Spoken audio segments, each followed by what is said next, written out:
એક તરફ કચ્છમાં કલેક્ટર દ્વારા હથિયારબંધીનું જાહેરનામું અમલમાં મૂકવામાં આવ્યું છે, ત્યારે બીજી તરફ વાડી વિસ્તારોમાં બંદૂક લઈને ફરતા શખ્સોને પોલીસે પકડી કાયદાકીય કાર્યવાહી કરી હતી. આ બાબતે મળતી વિગતો મુજબ એલસીબીના કર્મચારીઓ ભુજ તાલુકાના વિસ્તારમાં પેટ્રોલિંગમાં હતા, ત્યારે લોરિયા ગામની પશ્ચિમ સીમમાં વાડી વિસ્તારમાં જતા કાચા રસ્તા પર આ કાર્યવાહી કરવામાં આવી હતી. લોહિયા હનુમાનનગરમાં મસ્જિદ પાસે રહેતા 25 વર્ષીય ફરીદ હાજી મેરને ઝડપી લેવામાં આવ્યો હતો.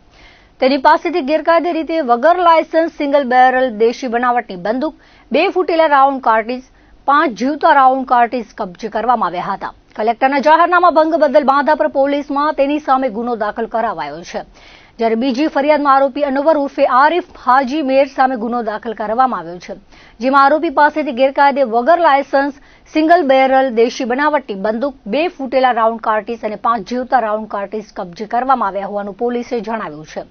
બંને ભાઈ હોવાનું સામે આવ્યું છે. માધાપર પોલીસમાં બંને સામે ફરિયાદ થઈ છે. બંને પાસે ફૂટેલા કાર્ટ્રીજ મળ્યા છે, તેનો ક્યાં ઉપયોગ કર્યો તે જાણવા સહિતની તજવીજ હાથ ધરવામાં આવી છે. રાત્રિના સમયે તેઓને પકડી લેવામાં આવ્યા હતા.